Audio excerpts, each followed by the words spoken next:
Opa, tudo bem? Como você está? Estamos aqui hoje mais um dia para poder ler a palavra de Deus, para cumprir esse desafio da leitura bíblica por durante um ano.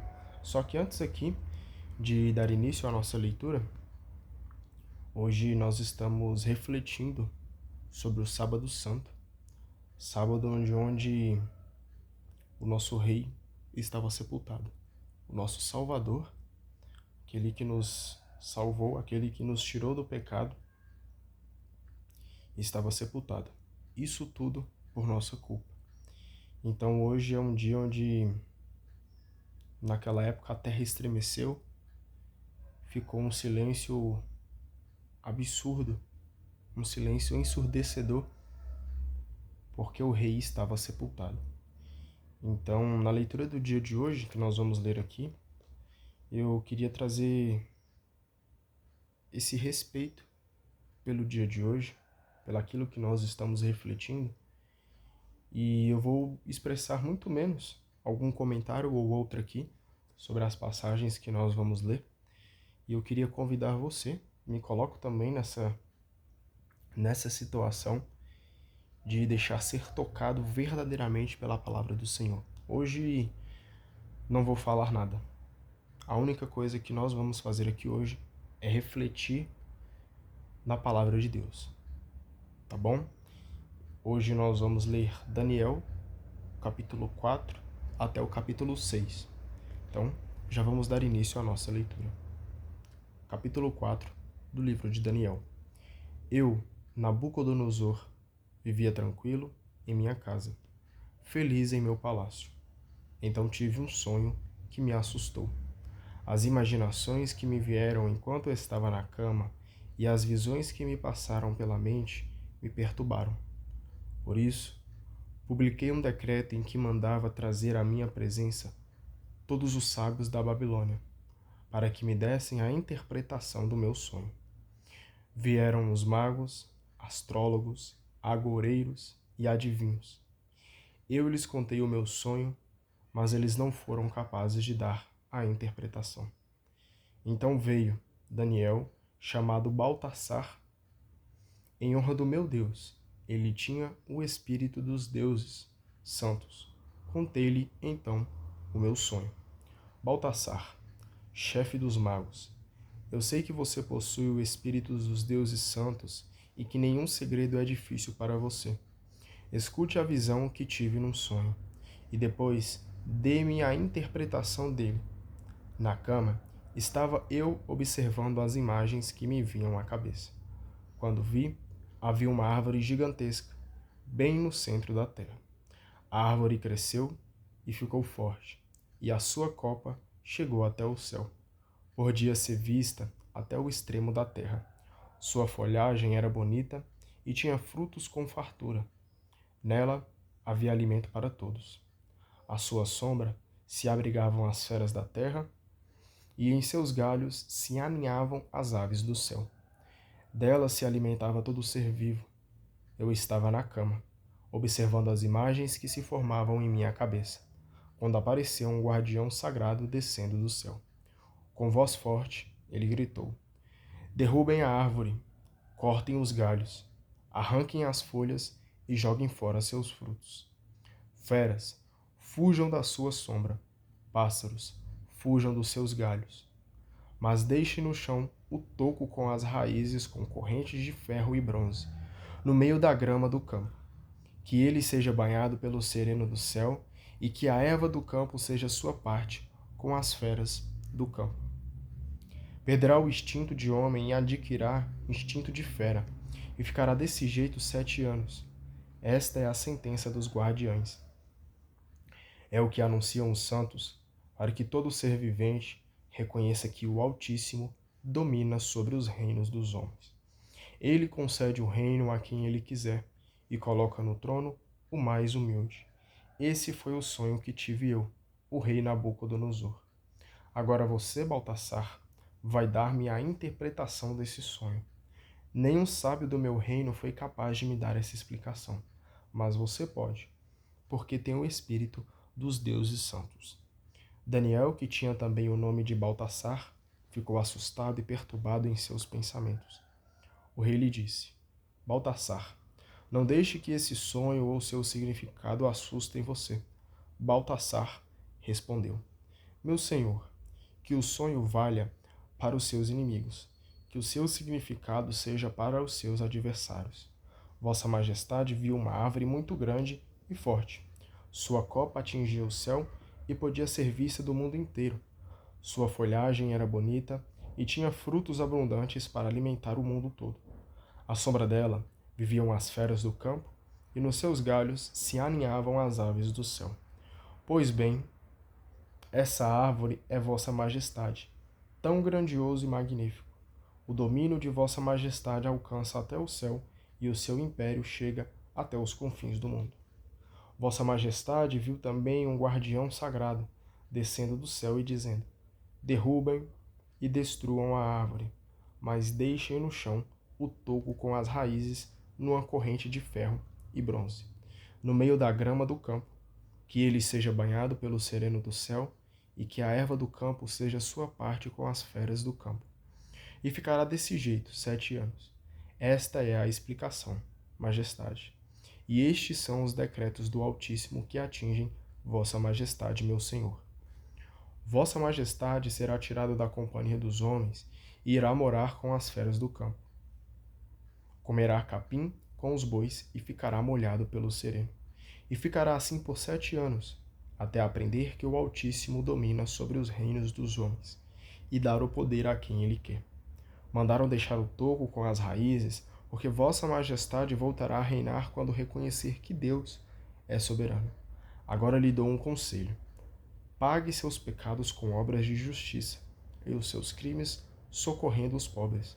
Talvez assim a sua felicidade possa durar.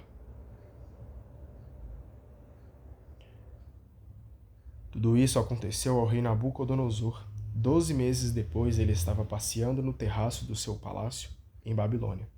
Dizia: Aí está a grande Babilônia que eu construí para a moradia do rei. Com o poder da minha autoridade e para o esplendor da minha glória. Ele ainda estava falando quando uma voz do céu lhe disse: Rei Nabucodonosor, é com você que eu estou falando. É com você que estou falando. Você perderá o reino e será tirado da companhia dos homens. Viverá no meio das feras do campo, comerá capim como os bois, ficará molhado pelo sereno e assim viverá até reconhecer que o Altíssimo é quem domina sobre os reinos dos homens e dar o poder a quem ele quer. Na mesma hora, essa palavra se cumpriu para Nabucodonosor. Ele foi retirado da companhia das pessoas, passou a comer capim como boi e a viver no sereno. Seu cabelo ficou comprido como penas de águia, e suas unhas cresceram como garras de aves de rapina. Passado o tempo, eu, Nabucodonosor, levantei os olhos para o céu e recuperei a razão. Então passei a bendizer o Altíssimo, a louvar e glorificar aquele que vive eternamente, dizendo: Seu domínio é eterno, e o seu reino atravessa gerações. Os habitantes do mundo, para ele, nada valem. Ele trata como quer os astros do céu e os habitantes do mundo.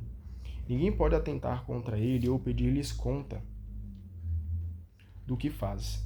Nessa hora, recuperei a razão e, para o esplendor da minha autoridade de rei, também voltaram minha glória e majestade. Meus conselheiros e ministros foram me procurar, e eu fiquei restabelecido na minha autoridade de rei, e o meu poder ficou ainda maior.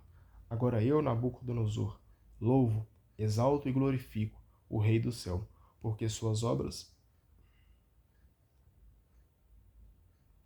são justas e os seus caminhos são retos. E a quem anda com soberba, ele sabe rebaixar.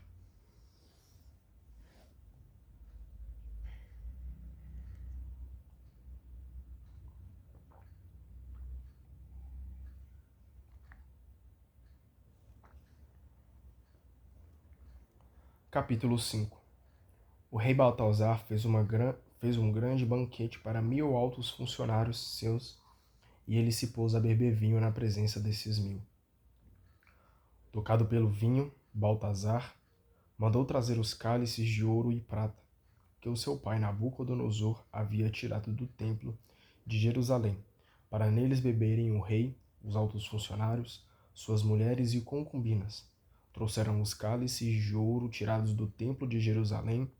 Então o rei, os altos funcionários, mulheres e concubinas começaram a beber nesses cálices.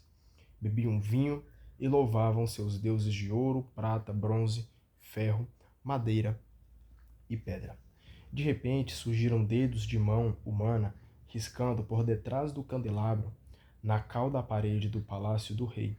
O rei viu a mão rabiscando e mudou de cor. Seus pensamentos se embaralharam, a espinha desconjuntou e os joelhos batiam um no outro. Aos gritos ele chamou os astrólogos, magos e adivinhos, e disse aos sábios da Babilônia: quem conseguir decifrar esse escrito e dar a sua interpretação, vestirá o manto vermelho com um cordão de ouro no pescoço e será a terceira autoridade do reino. Chegaram todos os sábios da Babilônia, mas ninguém conseguia decifrar o escrito nem dar a sua interpretação. Com isso, o rei ficava cada vez mais desorientado e pálido, e os seus funcionários perdidos de susto. Foi então que a rainha, atraída pelos gritos do rei e funcionários, entrou na sala do banquete e disse: viva o rei para sempre! Não deixe embaralhar suas ideias, nem fique pálido desse jeito. Existe uma pessoa no seu reino que tem o espírito dos deuses santos. No tempo do rei, seu pai, achavam que ele tinha uma luz e uma inteligência parecidas com a sabedoria dos deuses. Seu pai, o rei Nabucodonosor, fez dele o chefe dos magos, astrólogos, agoureiros e adivinhos. Pois bem, já que esse Daniel, a quem o rei deu o nome de Baltassar, tem tanto espírito, conhecimento e luz para interpretar sonhos, decifrar enigmas e resolver problemas, seja ele convocado para que dê a interpretação disso. Daniel foi levado à presença do rei, que lhe perguntou: então você é Daniel, um dos judeus exilados que o meu pai trouxe de Judá? O que se ouve falar é que você tem o espírito dos deuses, muita luz, muita inteligência e muita sabedoria.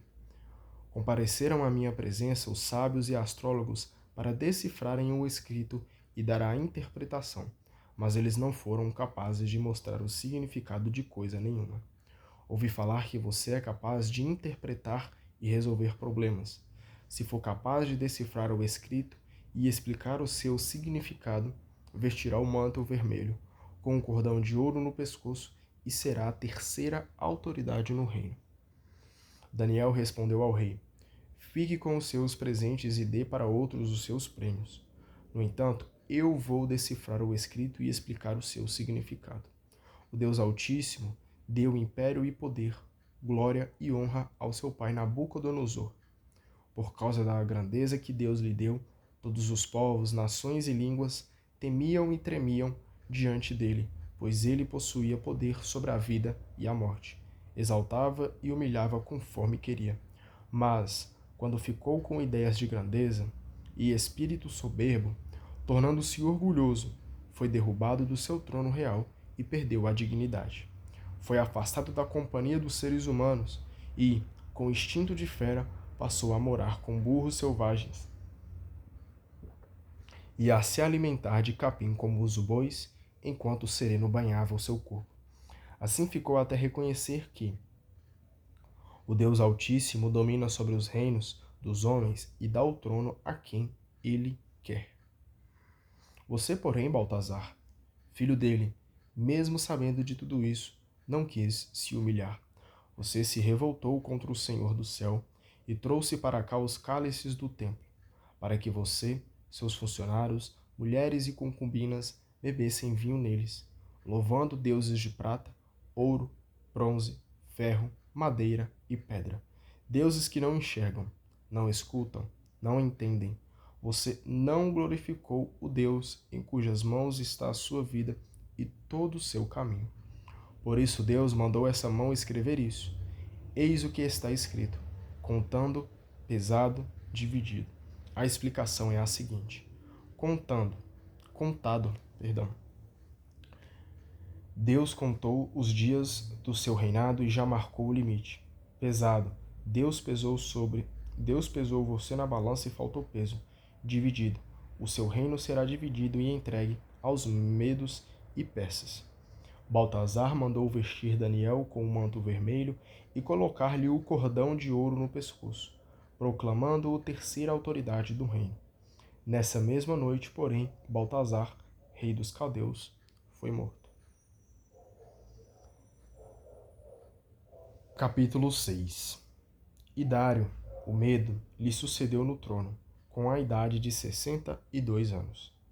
Dário decidiu nomear, em todo o reino, 120 sátrapas com autoridade. Acima deles havia 3 ministros, aos quais os governadores deviam prestar contas, para que o rei não fosse fraudado.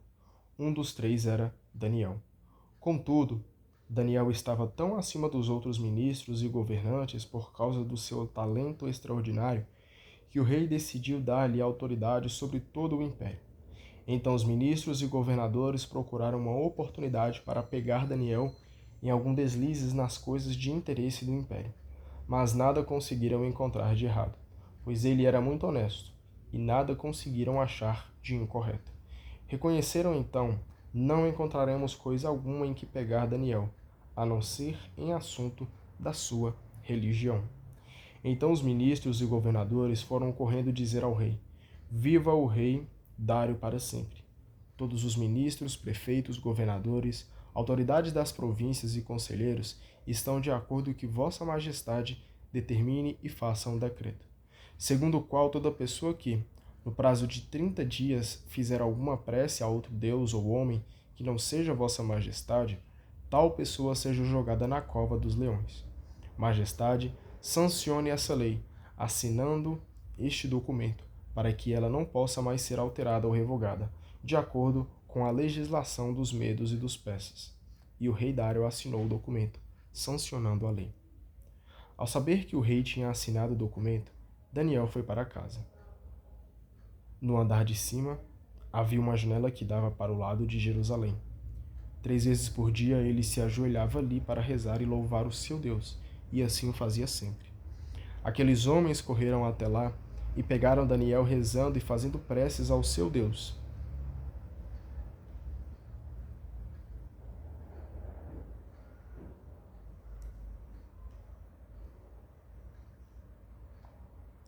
Depois foram dizer ao rei: Vossa Majestade não assinou um decreto segundo o qual toda pessoa que, no prazo de 30 dias, fizer alguma prece a outro Deus ou homem que não seja Vossa Majestade, tal pessoa será jogada na cova dos leões? O rei respondeu: A decisão é definitiva e não pode ser revogada, em conformidade com a legislação dos medos e dos persas. Eles disseram ao rei: Daniel, um dos exilados da Judeia, não deu importância ao decreto de Vossa Majestade, a lei que Vossa Majestade assinou, e continua fazendo suas orações 3 vezes ao dia. Ao ouvir essa notícia, o rei sentiu-se mal e ficou preocupado com Daniel, querendo salvá-lo. Até o pôr do sol ficou tentando livrá-lo. Aqueles homens foram procurar o rei e disseram: Vossa Majestade sabe que é lei entre os medos e persas que um decreto sancionado pelo rei não pode ser modificado. Então o rei mandou trazer Daniel e jogá-lo na cova dos leões.